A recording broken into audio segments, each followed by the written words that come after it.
Myself Rakhi, Assistant Professor in the Department of Electronics and Communication Engineering in ABS Engineering College, Ghaziabad, affiliated to Dr. APJ Abdul Kalam Technical University, Lucknow. Today in the series of lecture of optical communication, we are going to discuss about the phase shift with total internal reflection.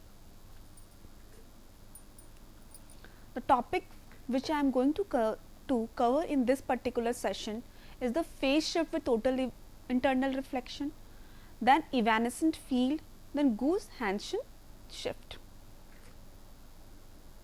So, now it comes the total internal reflection. As the name here, the total internal reflection already we have discussed with respect to the ray theory.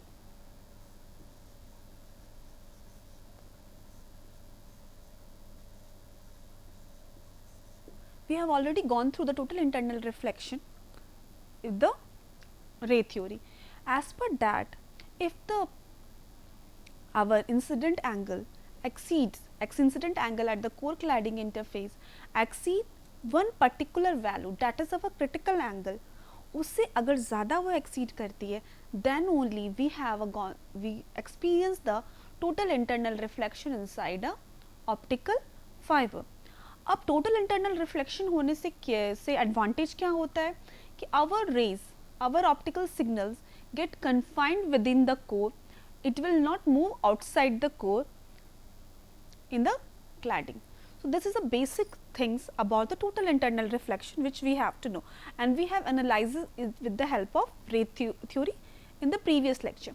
Now, as discussed in the last lecture, that ray theory is not 100% applicable with the optical propagation.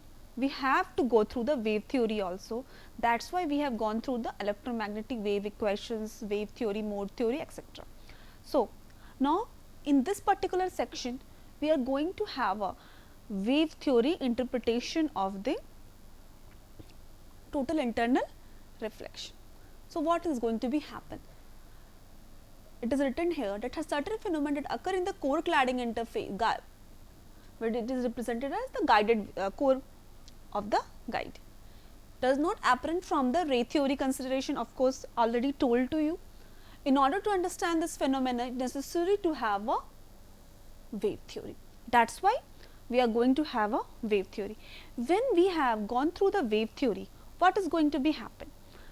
When two different medium exist, already known to us that in the case of optical communication, when we are talking about the transmitting medium here, that is the optical fiber, we always used to have a two different medium.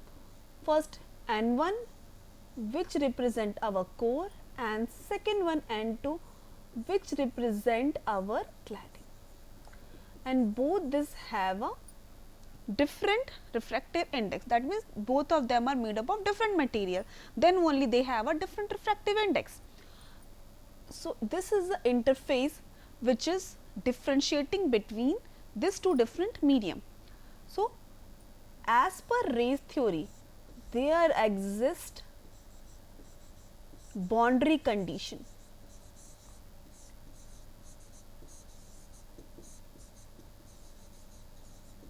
There exists boundary condition which is represented at BC for electric field also and for magnetic field also. So, with respect to total internal reflection, when we are going to have a wave theory, we will discuss here this one wave. So, now look at this figure first. This is there is a two medium. First one is of the core and the second one is of cladding. As already represented in the ray theory also, when we are talking about the ray. So, here in the wave theory, ये क्या हो रहा है, यहाँ से wave incident हो रहा है. This is our incident ray or the wave, whatever we can say. ये जो wave है, that is called the incident one.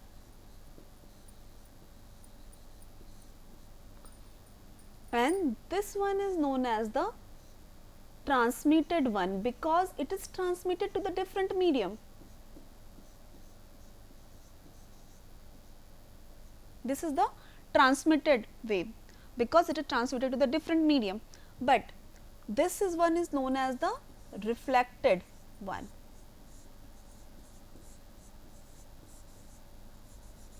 Because this particular ray is reflected back to the same medium. This is called the transmitted one because it is gone to the some other medium, that is of the medium of the cladding, but this was called as the reflected one because it is reflected back to the same medium, that is the medium of the core.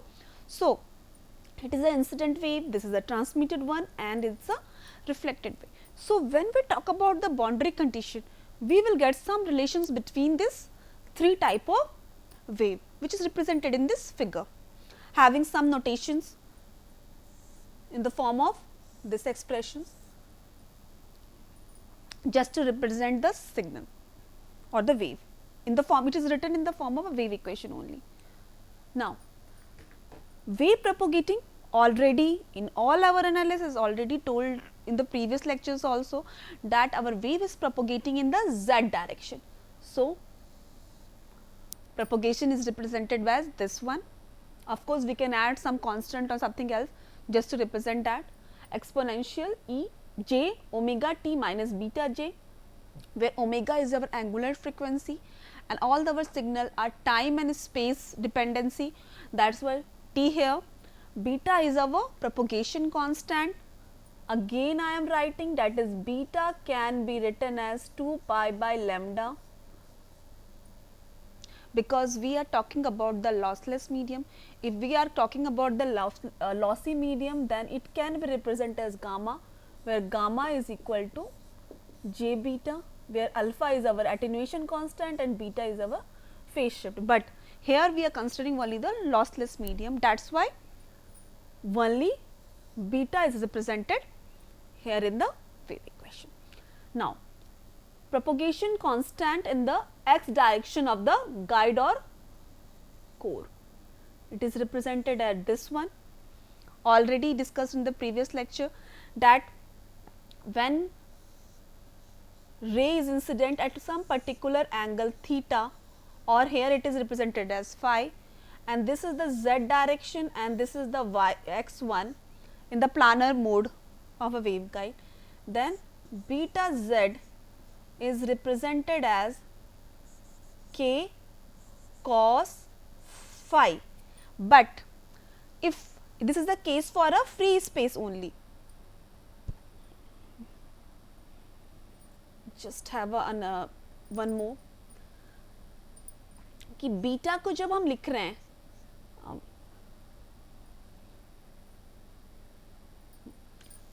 when some ray is incident at any angle theta. Now, z direction in which wave is propagating and one x, but wave is propagating in the z direction, the propagation constant which of our prime concern is of course the propagation constant in the z direction. So, it is represented as beta z should be equal to k cos theta, or we can say it is represented as beta cos phi. K and beta is the same here because sometimes it is represented as k and sometimes it is represented as beta. This is the same. Now, when this is the condition for a free space, when some medium are get involved with this, then as per the medium, propagation constant get multiplied with the refractive index of that particular medium. So, we are considering here the about the core, and the core has got a refractive index of n1. So, it can be written as n1 cos n1 k or beta cos phi, n1 k cos phi, and when we are considering the phi 1 angle, then of course n1 k cos phi 1. Now, similarly for the cladding which has got a refractive index of n2, our propagation constant is represented as beta x to n2 k cos phi 2. Now, there exists a three type of wave already represented in the previous slide. Incident ray, reflected ray and the transmitted रे. Incident ray वो है जो कि हमारा incident हुआ in the medium through the core. उसके बाद transmitted रे वेव वो है जो आपका ट्रांसमिट होकर दूसरे मीडियम में चला गया, एंड दूसरा मीडियम यहाँ कौन सा है, दैट इज क्लैडिंग. और रिफ्लेक्टेड वेव कौन सा है, which is coming back to the our first medium, that is of course our reflect. तो उन तीनों वेव को यहाँ पे रिप्रेजेंट किया हुआ है. नाउ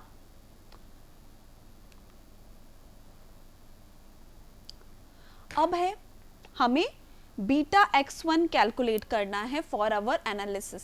तो बीटा x1 हमें कैसे कैलकुलेट करेंगे, beta x1 is calculated through this. Beta x1 is as represented here n1k cos phi 1. Beta x1 n1k cos phi 1 का square. So n1 square k square cos square phi 1. Understood? Now, as per the equation, cos square phi plus sin square phi, this is a simple trigonometric relationship. Cos square phi plus sin square phi is equal to 1. So, from this particular equation, we can have n1 square k square, और cos square phi 1 की place पे we can write 1 minus sin square phi 1. इसके corresponding ही n1 k square minus n1 square k square sine square phi 1.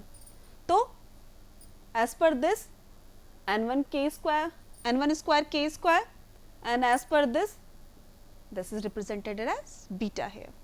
इस पूरे equation को हम minus zeta 1 square के फॉर्म में लिख देते हैं. Okay, then similarly you can calculate it for the another one, that is for the propagation constant for the cladding. You will get this equation and you can represent it by minus zeta square.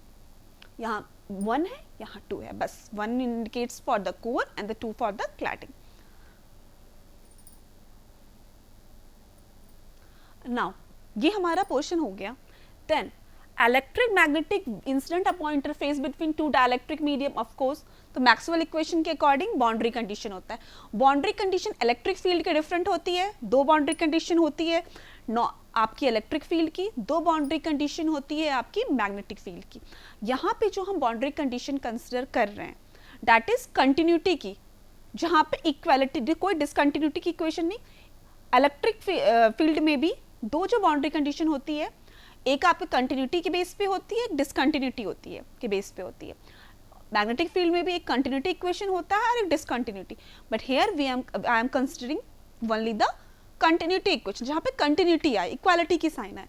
तो for E field, electric field के लिए जो हमारा continuity का equation है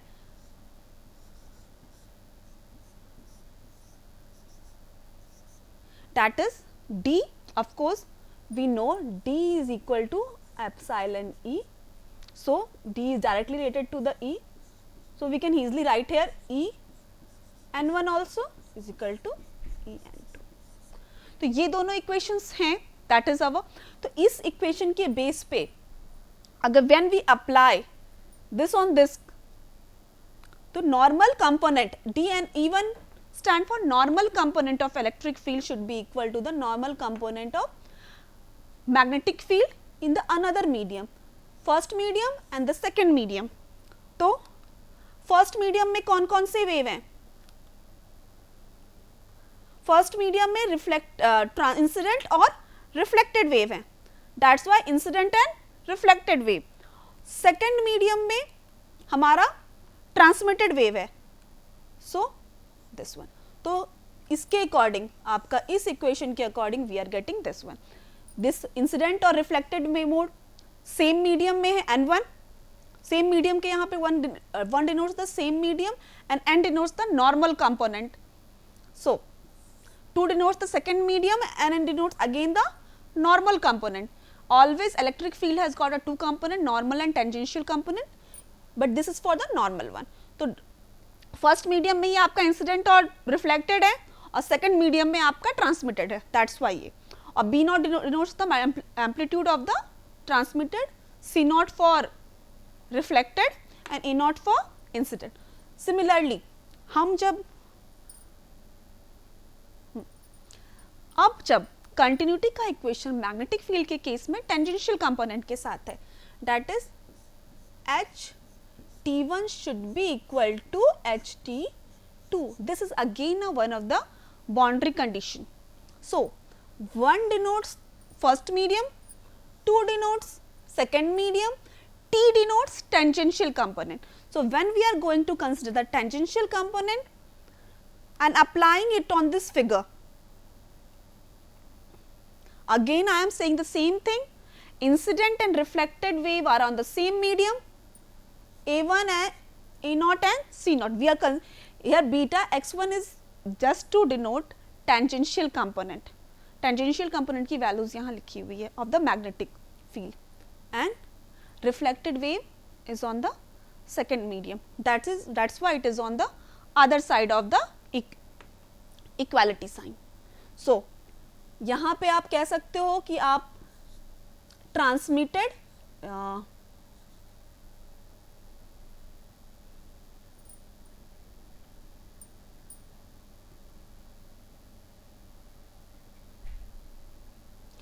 incident, one second,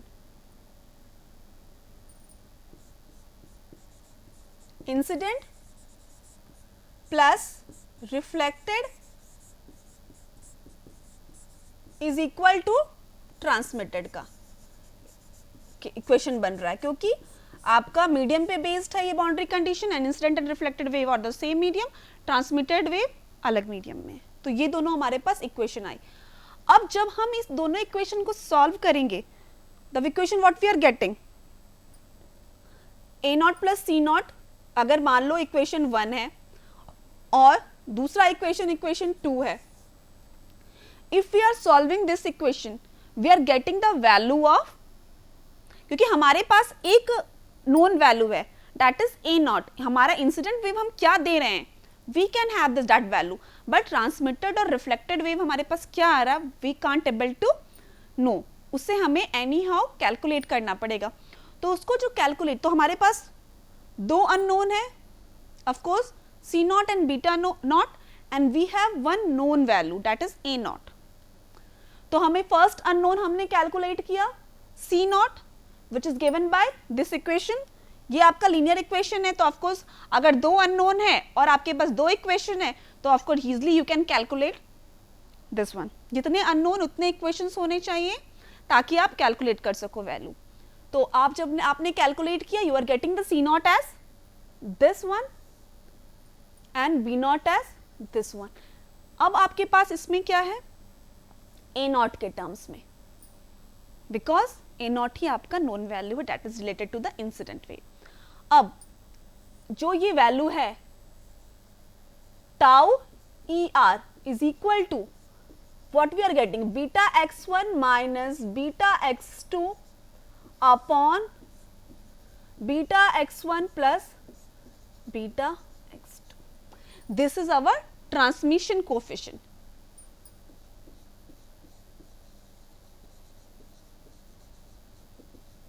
Sorry, this is our reflection coefficient.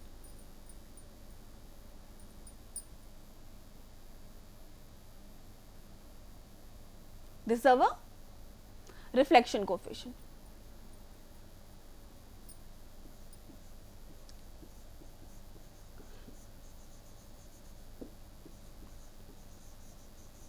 क्योंकि reflection coefficient क्या होता है, reflected wave upon incident wave, और हमारे पास जो रिफ्लेक्टेड वेव है वो सी नॉट के टर्म्स में है. तो अगर हम रिफ्लेक्शन कोफिशिएंट निकालना चाह रहे हैं तो C naught upon A naught reflection coefficient देगा, and through this equation C naught upon A naught will give our reflection coefficient, that is this expression. Similarly,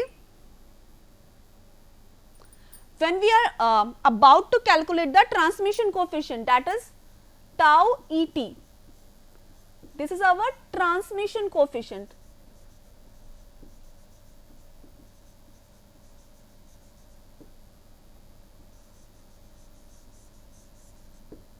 This is our transmission coefficient, and transmission coefficient is given by transmitted wave upon incident wave. And when you see in this figure, which is our transmitted wave, is represented by B naught. And what is our B naught here? तो when जब हम B naught upon A naught करेंगे, that is transmitted wave upon incident wave, what we are value we are getting? 2 beta x1 upon beta x1 plus beta x2. Okay, so now we are, as per the wave theory, we have considered the boundary condition, and after that we have gone through the transmission and the reflection coefficient. So normally क्या होता है, जब आपका wave in the case of optical किसी angle से incident होता है interface पे और ये क्लैडिंग की तरफ जाता है, ठीक है, और जब आप इस एंगल को धीरे धीरे बढ़ाते हो, एक क्रिटिकल एंगल का केस आता है, आप जब उसके बियॉन्ड बढ़ाते हो, then you will get the total internal reflection, ये होता है. तो अगर when both beta x1 and beta x2 are real, it is clear that reflected wave is in phase with the incident wave. अगर आप ये देखो, ये फर्स्ट, सेकेंड, थर्ड, 3 तरह की रे है.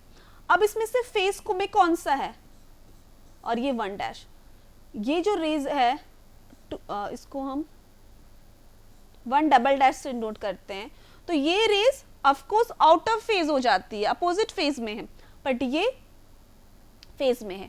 तो इसमें वही स्टेटमेंट है, when both beta x1 and beta x2 are real, it is clear that the, ये दोनों जब अगर सेम है बीटा x1 और beta x2, it is clear that जो रिफ्लेक्टेड वेव है और इंसिडेंट वेव है वो सेम फेज पे है. बट आफ्टर क्रिटिकल एंगल क्या होता है, आफ्टर क्रिटिकल एंगल आपका बीटा x2 जो आपका ये एंगल है आउट ऑफ फेज हो जाता है, तो समथिंग रियल ना रह के आपका इमेजिनरी हो जाता है. तो in that case our beta x2 after the critical angle beta x2 become imaginary. तो अगर वो इमेजिनरी हो गया बीटा x2 हमारा, तो हमने इसको इमेजिनरी टर्म से बीटा x2 है, हमने इमेजिनरी टर्म j लगा के रिप्रेजेंट कर दिया. तो ओवरऑल एक्सप्रेशन को हमने जिस डिनोट किया a naught exponential 2j del E, and this del E is our phase shift. This del E is our phase shift, and it is given by this equation. The phase shift which occurs in the optical fiber due to total internal reflection is given by del E, and that is equal to zeta 2 square upon beta x1. So this is our phase shift, and this phase shift can't be calculated with the help of ray theory, it is calculated with the help of wave theory only. So this is a constraint which we have with the ray theory. अगर आपको constraint जानना है कि ray theory ऐसा क्या था जिसके कारण हम ray theory में सारी चीजें optical की नहीं कर पाए, we have to move towards the wave theory. तो one of this is the we can't able to calculate the phase shift जो occur हो रही है. तो this one, so ये आपका हमने calculate किया in the terms of electric field TE domain के लिए. बट अगर हमें H फील्ड के में करना है फॉर द TM मोड, तो हमें सेम स्टेप्स फॉलो करने होंगे. इन दैट केस जो आपका आएगा रिफ्लेक्शन कोफिशिएंट ये आएगा, आपका जो ट्रांसमिशन कोफिशिएंट आपकी ये आएगी, एंड द फेज शिफ्ट ये आएगा. स्टेप्स सेम रहेंगे.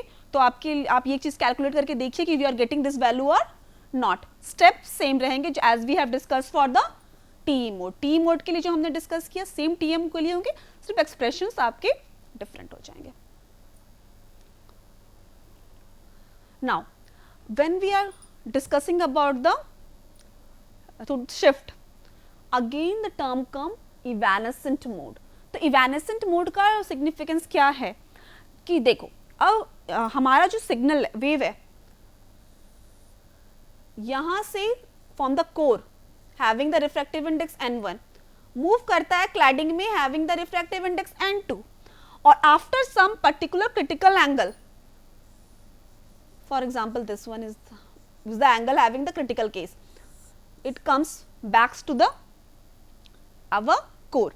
तो एक बात इसमें जो समझने वाली है कि जो फर्स्ट हमने सिग्नल दिया 1 1 1 dash, this one is represented 2 2, ये जो सिग्नल है इसका क्या सिग्निफिकेंस है, ये सिग्नल आपका क्लैडिंग के केस में सिग्नल ज्यादा दे रहा है, कोर के केस में नहीं दे रहा है. That mean initial case before entering the critical condition, critical angle case में एंटर करने से पहले cladding will have the maximum field. तो that is represented here before the critical angle for total internal reflection is reached.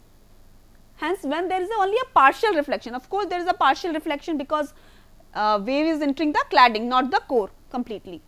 The field in the cladding is given by this equation, and when the total internal reflection is reached, that means after the critical condition, angle condition, if the wave enters the total internal reflection case, beta x2 already known, beta x2 ये angle incident angle के out of face हो जाता है, ये आपका reflected wave तो वो imaginary हो जाता है, एंड द ट्रांसमिटेड वेव जो आपका है जो कि क्लैडिंग में एग्जिस्ट करता है दैट इज दिस. तो इससे हमें क्या मिलता है कंडीशन कि फर्स्ट ऑफ ऑल आपका जो क्लैडिंग में जो वेव है that will have the maximum value. Maximum value होती है क्लैडिंग के वेव की, बट धीरे धीरे it goes on decreasing and that is also exponential, क्योंकि exponential terms हमारा सब जगह आ रहा है. तो such a field exhibiting exponential decayed amplitude is referred to as the evanescent field. और जो ये field create होती है जिसके केस में फर्स्ट में क्लैडिंग में तो फील्ड आपकी हो रही है मैक्सिमम, पर जैसे जैसे आपका एंगल चेंज करते चले जा रहे हो and you are reentering the critical angle condition and total internal reflection condition, आपका फील्ड जो है क्लैडिंग में वो डिक्रीज हो रही है and that is also exponentially. तो वो जो फील्ड क्रिएट हो रही है that is called the evanescent field and that is represented here. And what is the significance of this field? The field of this type stores energy. Of course starting में उसके पास energy है तो वो that is storing the energy and transport in the direction of propagation of wave. So that contribute to the propagation of wave and that is represented here. These are the sum of the advantage of energy penetration of energy into cladding underlines. अब इसके according आप कैसे choice करोगे cladding का, that is not very much significant, just for your review I am representing that here. Now goose-Hansen shift. Goose-Hansen shift एक shift है जो कि आपके एक साइंटिस्ट ने दिया दैट इज गूस-हैंसन और उसके अकॉर्डिंग इसका नाम है Goos Hanchen shift. And according to that shift there is a phase change occur incurred with the total internal reflection of a light beam on a planar dielectric interface we understood for physical observation. इसको हम physical कि actually क्या होता है जब आप incident wave ये है आपका और as per अगर यहाँ पे incident करता है तो what it has to, इसको यहीं reflect होना चाहिए, but exactly ये यहाँ reflect नहीं करता, ये यहाँ reflect कर रहा है. तो that means कि वो actually कहीं पे virtual आगे मूव बढ़ रहा है अप टिल दिस पॉइंट और यहां से रिफ्लेक्ट हो रहा है. तो ये चीज गूस-हैंसन ने इंटरप्रिटेशन दी कि डज नॉट यहां से ये नहीं आपका रिफ्लेक्ट हो रहा है, it goes virtually up to some important significant point और वहां से रिफ्लेक्ट हो रहा है. तो इन दोनों के बीच में यहां से रिफ्लेक्ट होना चाहिए but it is reflecting from this point. तो इन सब दोनों पॉइंट्स के बीच में जो डिफरेंस है that is called the Goos Hanchen shift. तो this is the our Gauss-Hansen shift. So in this particular lecture we have gone through the phase shift and which occurs in the TE mode, and as an assignment you can consider that you have to calculate it for the TM mode also. And after that we have gone through the Gus-Hansen shift, which is one of the phenomenon which is given by the Gus-Hansen, a scientist. So, thank you for attending today's lecture.